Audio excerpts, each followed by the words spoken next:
앞으로 아이폰과 안드로이드 폰의 전망은 어떻게 될 것인가? 아이폰은요, 점점 계속 더 진보돼서 개발하게 될 것이고, 그리고 좀 더 하드웨어 스펙이 점점점 좋아질 거예요. 그런데 아이폰은 성장하는 데는 어느 정도 한계가 있어요. 원래 이 애플이 워낙 그런 걸 좋아하긴 하지만 자기 혼자 스탠더드라는 걸 굉장히 좋아해요.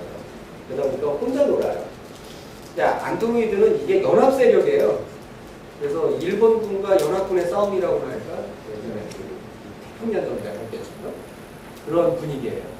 그래서 혼자 이 시장에서 살아남으려고 분명히 노력할 것이고 아이폰. 하지만 이제 아이폰은 성장을 하는 것이 어느 위주로 되어 있냐면 바로 이 매니아층 위주로 되어 있어요. 아이폰의 시장은 매니아층 위주로 시장이 주도해 나가고 성장을 하고 있어요. 그러다 보니까 어느 정도 성장하는 데는 한계가 있다고 보고 있는 거예요. 그리고 안드로이드 같은 경우에는 아이폰이랑 다르게도 폰뿐만이 아니라 활용할 수 있는 어떤 범위가 너무너무나 다양해요.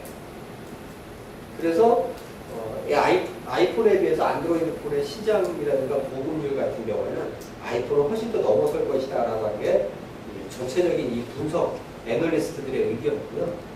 안 그래도 전 세계에서 이미 보급 대수로 따져봤을 때 안드로이드 폰이 아이폰을 넘어섰어요. 그러니까 지금은 안드로이드 폰이 아이폰보다 더 많이 보급되어 있다. 그 짧은 시간에. 구글 무섭죠, 그죠? 구글의 수익 모델이 뭔지 참 궁금하시죠? 구글은 그런 흑파서 장사하네? 왜냐면 OS 공짜로 주고 얘들은 뭘로 먹고 살지? 라고 하잖아요. 근데 구글의 원래 수익 모델은 광고입니다.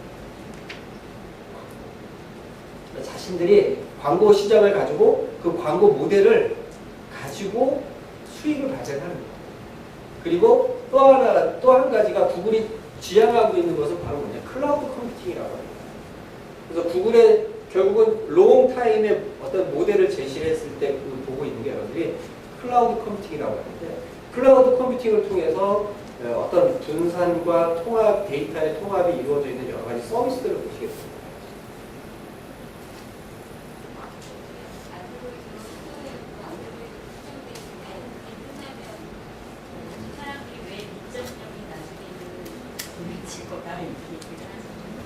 웹 2.0 얘기를 잘 하셨는데 웹 2.0이 왜 파급 효과가 있었냐면 1.0하고 차이가 그거예요. 웹 1.0의 시대는 콘텐츠를 만드는 사람과 소비하는 사람이 분리되어 있었어요. 근데 웹 2.0은 콘텐츠를 만드는 사람이 있고 소비하는 사람이에요. 그래서 유튜브닷컴이 파급 효과가 컸었다는 거 뭐냐면 내가 콘텐츠를 만들어 올리고 내가 소비하는 소비자였어요. 그게 이제 패러다임이 그렇게 바뀌었다는 거죠. 근데 웹 3.0이라는 개념이 오고 있어요. 웹 3.0은 뭐냐면 플랫폼을 가리지 않는 웹이에요. 테레비에서 보겠다는 거예요. 그러다 보니까 어떤 이슈를 들고 나왔냐면 바로 표준화 이슈를 들고 나왔어요. 웹의 표준화.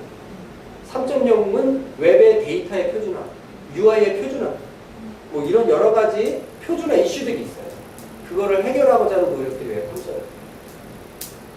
그리고 소셜 네트워킹이라고 하는 것과 여러 가지 어떤 데이터의 어떤 프로토콜의 공유 이런 것들이 웹 3.0에서 이슈가 되고 있습니다. 이런 트렌드들이 이룰 수 있으면 굉장히 좋죠. 구글에 대한 이야기는 여러분들이 자료가 있으니까 한번 쭉 읽어보시고요. 안드로이드에 대한 정의를 좀 알려드릴게요. 여러분이 안드로이드 공부하면서 이런 말이 있어요. 안드로이드는 뭐냐? 안드로이드는 운영체제, 미들웨어, 키 애플리케이션을 포함한 모바일 디바이스를 사용하는 소프트웨어 집합입니다. 그러니까 안드로이드 폰은 소프트웨어들이 집합이 되어 있다는 거예요. 근데 여기에는 굉장히 많은 레이어들이 있어요. 스택이라고 하는 건 뭐냐면 쌓여 있다는 건데요. 이 구조를 보시면 굉장히 복잡한 구조로 쌓여 있어요. 그래서 가장 밑에는 리눅스 커널이라고 하는 게 차지하고 그 위에 라이브러리라고 하는 게 그 위에 달빅 버추얼 머신이라는 게 있고 그 위에 이제 자바의 애플리케이션 프레임워크가 있고 그 위에 앱들이 좀 복잡해요. 그래서 안드로이드는 C로도 개발할 수 있고 자바로도 개발할 수 있어요. 그래서 C로 개발하는 걸 우리가 NDK라고 부르고 자바로 개발하는 걸 우리 여러분들이 보고 있는 지금 SDK입니다. 그래서 NDK와 SDK를 이용해서 그들의 모바일 플랫폼을 이용할 수가 있다. 그래서 많은 그 애플리케이션 프레임워크를 제공하고 있고요. 갈비 가상 머신이라든가 최적화된 그래픽. 그 다음에 안드로이드에는 데이터베이스가 들어있어요. 그 데이터베이스는 이제 SQLite라고 하는데 굉장히 경량화되어 있고 가벼워요.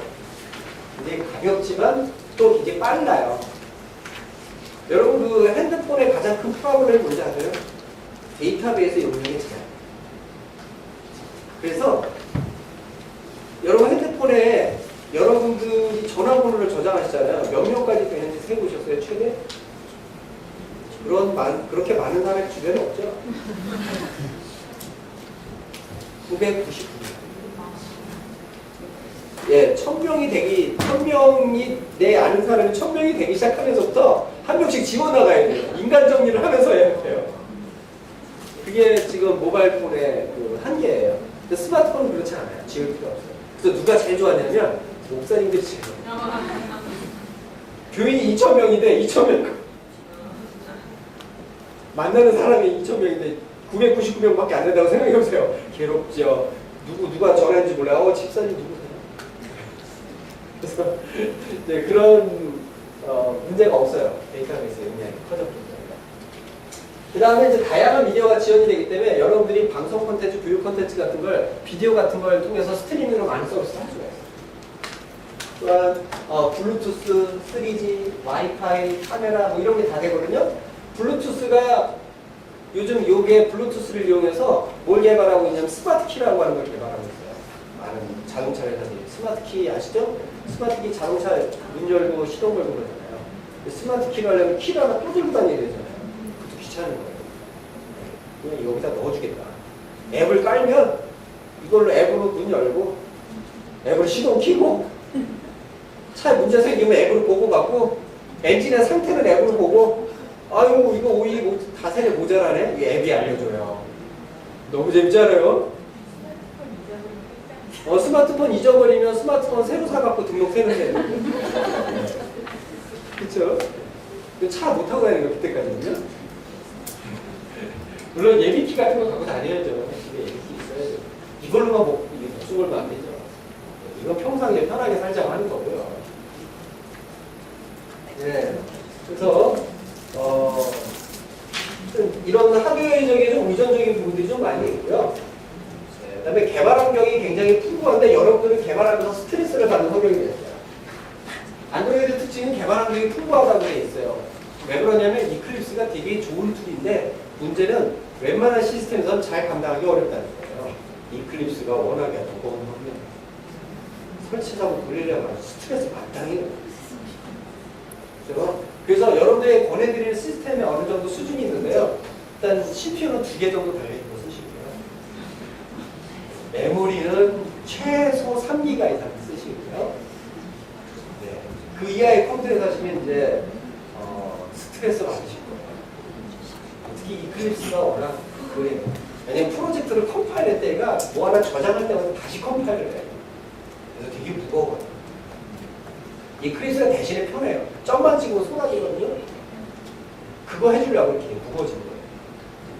개발을 처음 하는 사람 입장에서 굉장히 편한 거죠. 근데 이거를 실제로 잘 쓰는 사람은 그게 더 불편할 수도 있어요. 점 찍을 때가 나와요. 맨날 보는 건데 봐야 되는 거예요. 얘네들은 디버깅 도구가 잘 돼요. DDMS라고 하는 게 있어서 DDMS라고 하는 걸 이용하면 하드웨어의 상태를 측정해서 점검하고 DDMS를 통해서 모니터링 할 수 있어요. 하드웨어 상태를 직접 물어가고. 다만 에러가 나면 어디 났는지 모른다는 게 좀 문제예요. 그래서 메시지를 잘 봐야 돼요. 빨갛게 나오거든요. 에러가 나면 어디에 무슨 에러가 났는데 해결을 이거 해. 빨갛게 나와요. 코드에서 딱 이렇게 마킹 안 해줘요. 네, 그냥 해결을 알아서 하세요. 그런 거예요. 네, 성능 및 프로파일링, 성능 프로파일링 같은 거 잘 되어 있고요. 네. 그래서 제가 얼마 전에 블랙베리용도 SDK를 이용해서 블랙베리용도 한번 써봤는데, 좋더군요. 걔는 MIDP라 해서 옛날 전통적인 모바일 앱 개발하는 환경을 그대로 제공하고 있어요. 호환성 면에서는 블랙베리도 굉장히 좋더라고요. 단, 있는 게 별로 없어요. 다 만들었는데. 안드로이드는 프레임워크라는 게 있어갖고 굉장히 잘 돼 있거든요. 근데 이 블랙베리는 있는 게 별로 없어갖고 다 만들어야 되니까 좀 속상하더라고요. 좋습니다. 이제 쉴 때가 좀 됐죠? 예. 일단은 세미나 자료는 여기까지만 일단 보도록 하고요. 나머지는 좀 정리를 해서 여러분들한테 읽어보시기 바랍니다. 잠시 휴식하시고 두 번째 세션